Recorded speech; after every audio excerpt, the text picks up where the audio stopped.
আরে ইয়ার, তোর শাড়িটা তো অনেক সুন্দর। এটা হাজবেন্ড এনে দিয়েছিল 20,000 টাকা দিয়ে। মোবাইলটা তো সেই। এটাও হাজবেন্ড এনে দিয়েছিল 40,000 টাকা দিয়ে। তোর হাজবেন্ড না অনেক ভালো। ওটা বাবা এনে দিয়েছিল 50 লাখ দিয়ে।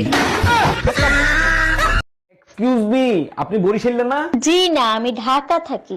সত্যি করে বলেন, আপনি বরিশালে না? কই মেয়ে, আমি বলছি না আমি বরিশালের না। তাইলে আপনার বরিশালে মাতারিকে মতো লাগে কে? হালার পর হালা সোফরাই একাল পাসার সামরা উড়ি গেলাম, মুই কইছি না মুই বরিশালের না। ভাইজান, শুনলাম আপনার বউ নাকি ড্রাইভারের সাথে পলাই গেছে। আর ভাবি বললেন না, চরম বিপদে পড়ে গেছে। এখন বলেন তো কি করি? আরে ভাইজান, পলাই গেছে ভালো হয়েছে, এখন আরেকটা বিয়ে করবেন। বিয়ে তো আরেকটা করতে পারি, কিন্তু আমি তো ঘর জামাইছিলাম, আমারে কি এখানে থাকতে দিবে? আমার মিষ্টি ভাবির মন খারাপ কেন? কি হয়েছে ভাবি? জানেন অরুণ ভাই, পাশের বাড়ির রুম্পা ভাবি তার একটা কষ্টের কথা বলে আমার কাছ থেকে 5,000 টাকা ধার নিছিল। আমি জানি তো আপনার মন অনেক বড়, কারো কষ্ট সহ্য করতে পারেন না। আমার 14 গোষ্ঠী কষ্টে আছে বলেও টাকাটা ফেরত আনতে পারলাম না।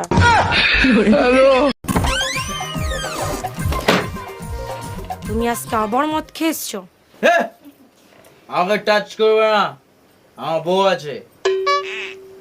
বাবা, ও আমাকে এত ভালোবাসে, নেশার মধ্যেও আমার কথা মনে রেখেছে। থাক, আজকে আর কিছু বলবো না। তোকে শিক্ষা দিয়েছি লোকের উপকার করার জন্য, আর তুই আমার ব্যাগ থেকে টাকা চুরি করেছিস। মার ব্যাগ থেকে। তো লোকের উপকার করেছি তো। তুই কি এমন মহান কাজ করেছিস যে লোকের উপকার হয়? কি করেছি? যে ছেলে প্রপোজ করে তার সাথে প্রেম করি, যাতে কোনো ছেলে সিঙ্গেল না থাকে। রোজ অনলাইন থেকে জামা কাপড় কিনি, যাতে অনলাইনের কোম্পানিগুলো গরিব না হয়ে যায়।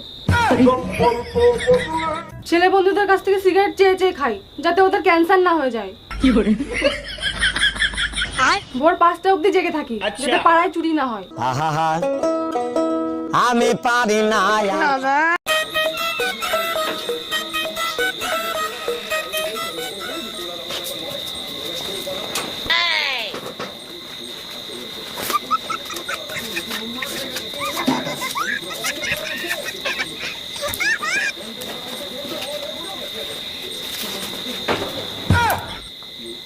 ওই আসলে জামা কাচবো বলে নিতে। আমি চুরি করিনি, আমি চুরি করিনি, আমি করিনি চুরি। বাবু আইসো? বাবু আইসো? বাবু খাইছো? বাবু খাইছো? এই তুমি আমাকে কি কপি করতেছো?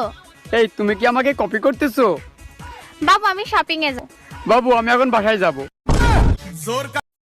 ওকে স্টার্ট। বলো, something is better than nothing. শামসুদ্দিনের বেড়া করে nothing. Something is better than nothing. শামসুদ্দিনের বেড়া করে নাতি। আরে কোথায় যাচ্ছে? হাঁটতে যাচ্ছে? না না, আমি পায়খানা বসে স্নান করতে যাচ্ছি। ছাড়ো ওসব কথা ছাড়ো। মা বাবা আছে জানো তো, কি রান্না করবে এখন?